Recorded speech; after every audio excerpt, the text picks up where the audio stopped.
The 1986 New Orleans Saints highlights are brought to you by New York Life and its 9,500 agents and representatives who offer you quality financial products and services to help you get the most out of life.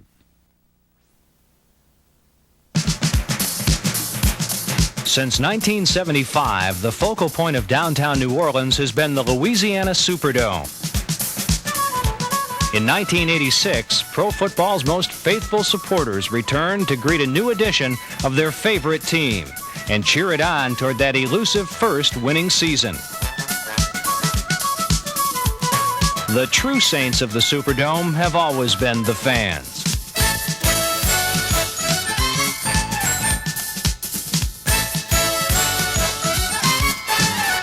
In 1986, New Orleans had reason for hope in the form of first-year head coach Jim Mora, enthusiastic owner Tom Benson, and the confidence of a team on its way up.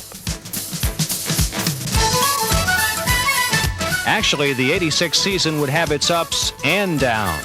A roller coaster ride that saw the Saints stay in playoff contention through 14 weeks, only to have their dreams snatched away at the threshold of success.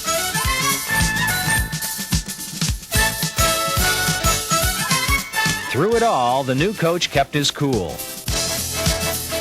Mora saw steady improvement as his first NFL team worked its way through the tight spots, then turned the corner and headed in the right direction while learning a new dance along the way.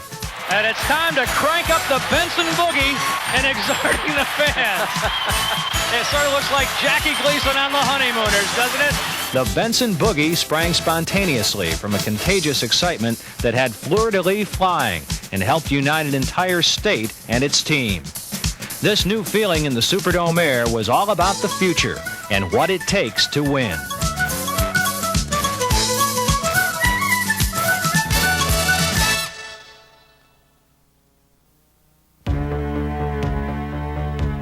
The 1986 season began with apprehension. 1985 had seen the Saints fall 6 full games off the pace in the NFL's Western Division. This trend was about to end with a push from behind by a new head coach. His name, Jim Mora. Mora arrived in New Orleans with a winning reputation that earned him instant acceptance into the NFL coaching fraternity. With back-to-back USFL championships to his credit, Mora was a proven peer with a tested formula for success.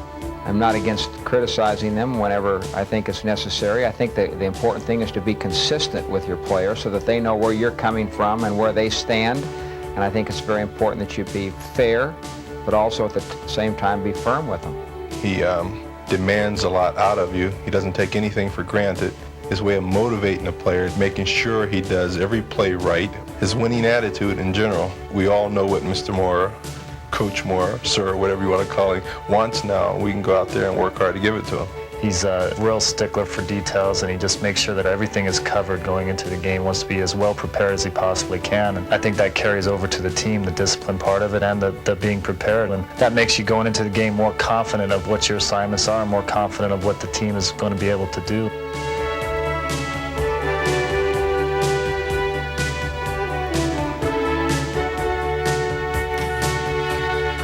He hasn't changed one bit. He ran the organization in the USFL exactly the same way he's running this organization because he knows that's the way he can win. We had a system with the Stars that we had developed over a period of 3 years, and we basically brought that system to the Saints. They brought a positive winning attitude there, proving that they could win. Wherever they've been winners. Mora's hand-picked staff included Steve Walters and Steve Sidwell and a Baltimore Stars contingent of John Pease, Dom Capers, Vic Fangio, Joe Marciano, Carl Smith, Jim Skipper, and holdover Russell Paternostro. These men, plus the leadership of Saint President General Manager Jim Finks, gave New Orleans instant access to a new talent pool.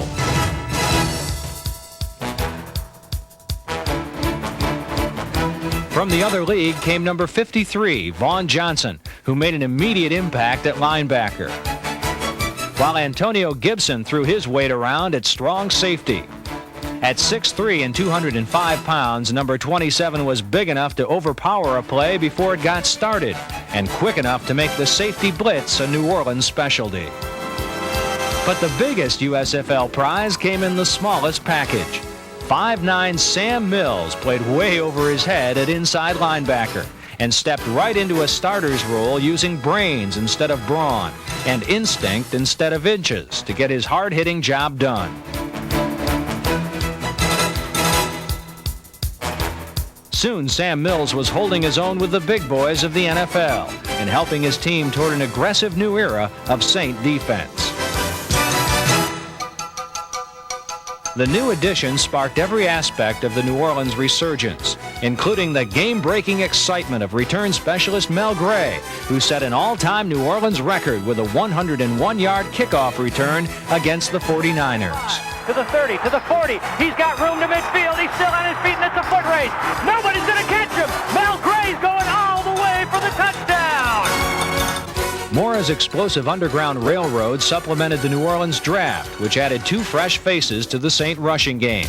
Second pick Dalton Hilliard and third choice Ruben Mays. Hilliard's versatility made him a valuable addition to the Saint offense.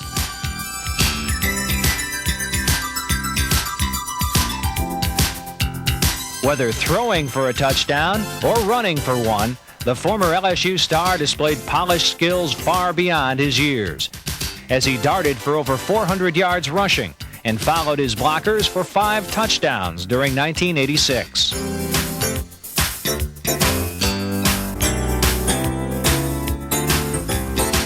While Hilliard came to the Saints complete, Mays arrived via the unlikely outpost of North Battleford, Saskatchewan.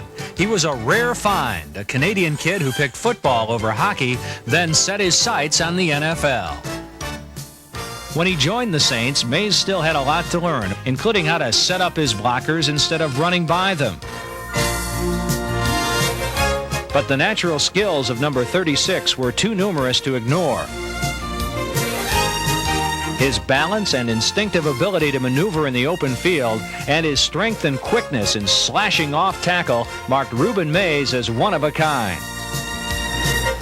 With an improving offensive line and Mora's H-back attack, Mays learned how to tuck in behind a slipstream of blockers and use his raw talent to maximum advantage.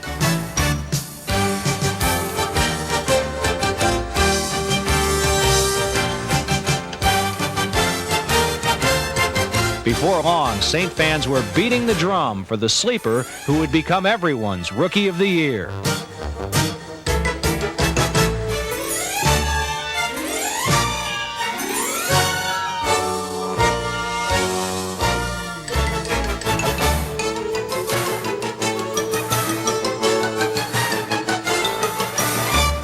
By year's end, this long shot from the north led the world in rookie rushing with 1,353 yards and 8 touchdowns. It's a long way from North Battleford to the Pro Bowl, but Ruben Mays made it look easy.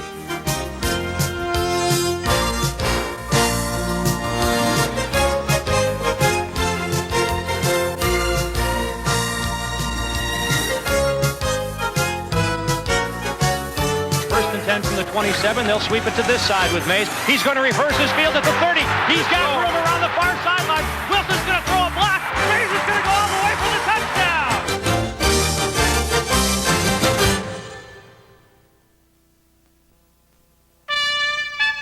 Jim Mora also inherited quality. Veteran Saint kicker Morton Anderson led the entire NFL in field goal percentage by converting on 26 of 30 attempts from near and far.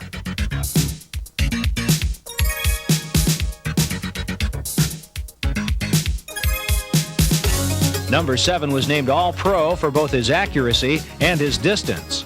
Anderson's kickoffs flew high and deep, providing Saint special teams with the chance to make the big play. Anderson's influence rubbed off on returning Saint punter Brian Hansen. Number 10's hang time increased, and Saint coverage teams took advantage. Big hitters included Brett Maxey, Pat Swilling, Joe Colbrand, Dana McLemore, Jack Del Rio, and Bobby Johnson. But the biggest hitters of all were the veteran leaders of the New Orleans defense, linebacker Ricky Jackson and number 75, Bruce Clark, who anchored the defensive line.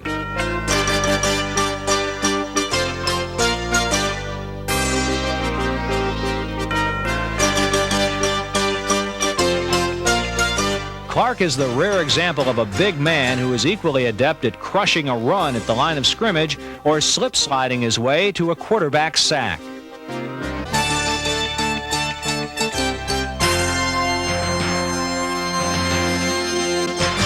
As resident Saint All-Pro, number 57 once again led New Orleans in both sacks and tackles, with a style that left no room for compromise. Ricky Jackson simply went all out in every game on every play.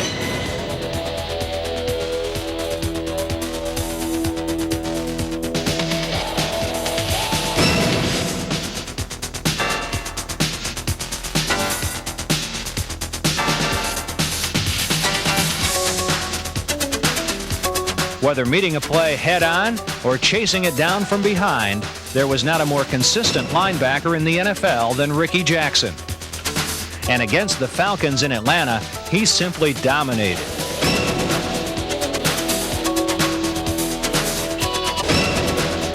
Jackson destroyed the Falcons with 12 solo tackles and 4 quarterback sacks, including one on the game's final play to preserve a 14-9 New Orleans victory.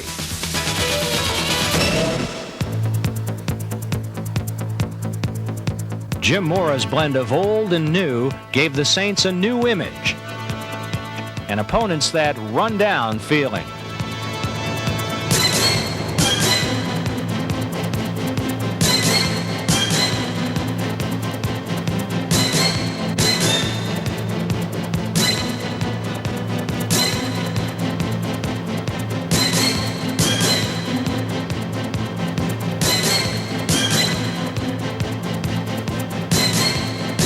In 1986, the Saints got bad and nasty, and not coincidentally, set a New Orleans record for takeaways in one season with 43. But all this heavy hitting took place in the structure of team defense.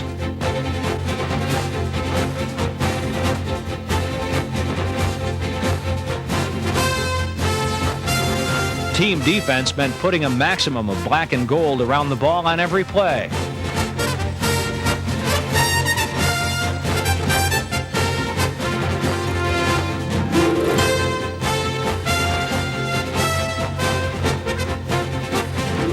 Team defense meant knowing your assignment on every play, like number 51, Sam Mills, keeping outside leverage and forcing a runner back into Ricky Jackson.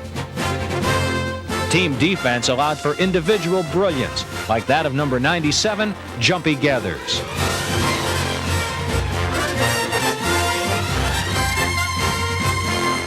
Team defense meant a level of control that allowed New Orleans to outscore opponents for only the second time ever and give up the second fewest points in New Orleans history, including 14-game seasons. Now, New Orleans had a defense that could take charge. Against the Tampa Bay Buccaneers, defensive lineman Jim Wilkes and Frank Warren led the way to 5 sacks.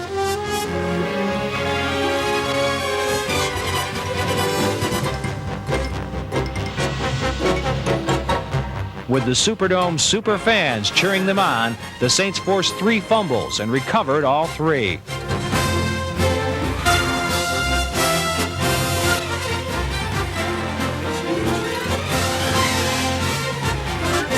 Against Tampa Bay, Bruce Clark and the defensive line rumbled to a 38-7 win, while another home game against the Green Bay Packers saw the linebackers and secondary lead the way. Dave Waymer, Johnny Poe, Frank Watlett, Alvin Tolles, and James Haynes intimidated the Packer passing game, then picked it clean for 7 interceptions and a 24-10 Saint victory.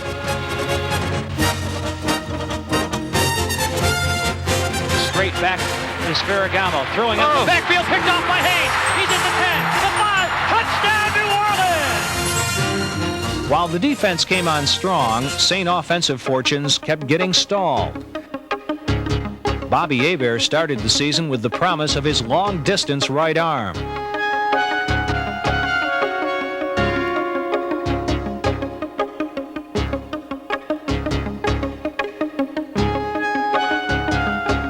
But when Hebert was injured early in the year, veteran Dave Wilson was ready and waiting. Wilson's experience held the Saints steady in a time of flux, and his leadership and accurate passing kept the Saints in every game they played.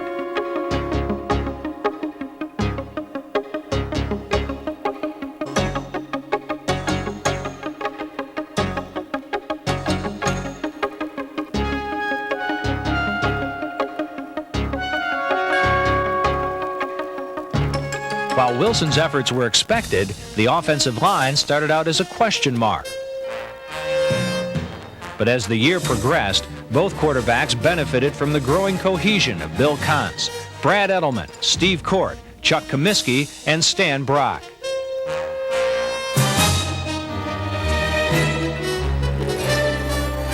Their protection increased the receiving opportunities of number 84, Eric Martin. Number 80, Herbert Harris. Number 86, Mike Jones. Tight ends John Tice, number 82, and Hobie Brenner, number 85. Wideouts number 83, Kelvin Edwards, and number 88, Eugene Goodlow.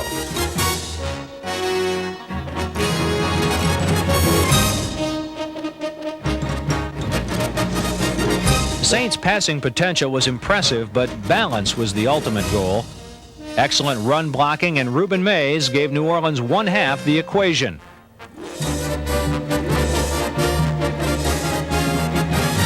When the Saints' passing attack completed the other half, New Orleans was tough to beat.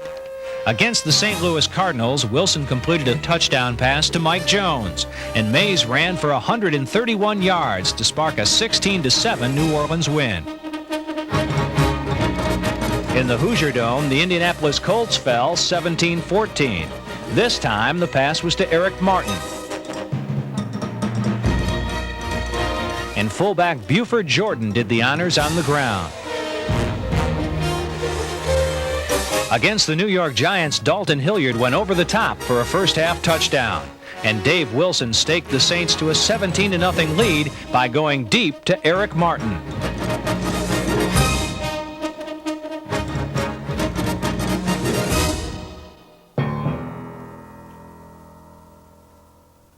But the Giant game turned out to be a mini version of the Saints' season of almost. In the second half, New Orleans self-destructed and lost to the eventual world champions 20-17.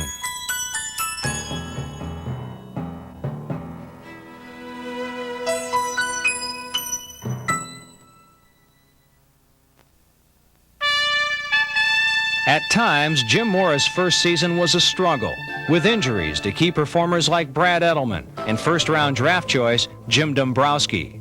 Then there were all those little pieces that didn't quite fit, as New Orleans' first winning season once again fell tantalizingly out of reach.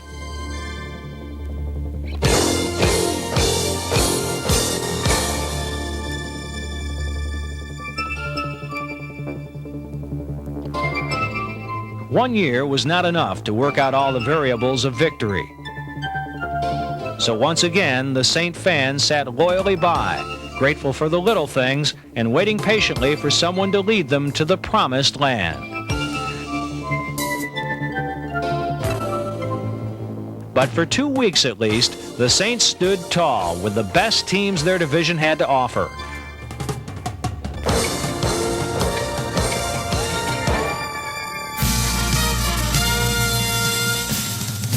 In back-to-back home games against the Los Angeles Rams and the San Francisco 49ers, the Saints proved they were ready to compete for a title.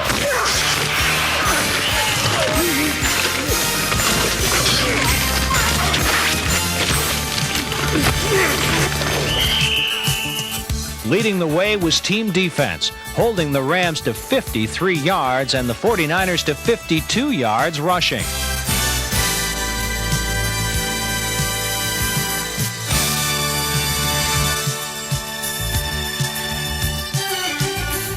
Typically, the tough hitting led to turnovers, a total of 8 for the 2 games.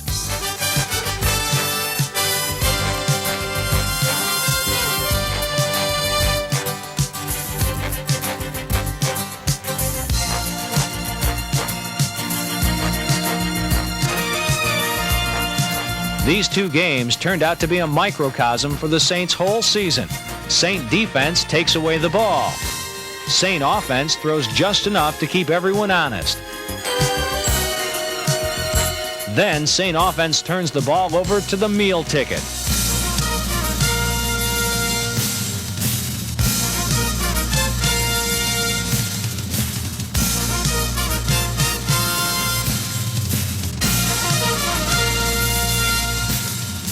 Ruben Mays and the running game controlled the ball in both games.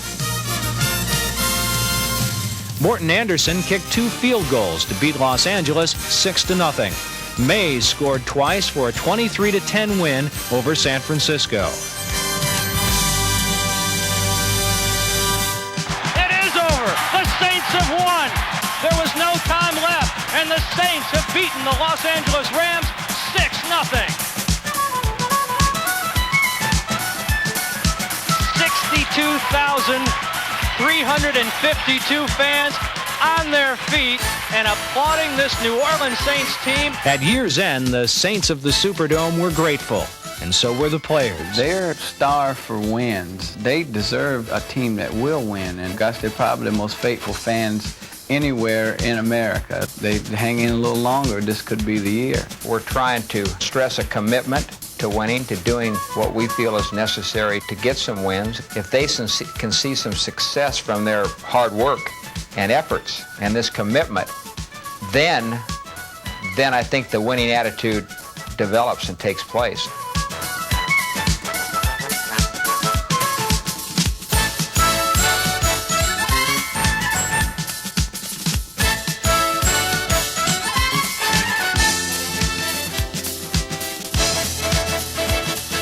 In 1986, the New Orleans Saints learned what it takes to win. In 1987, they hope to put that lesson to good use.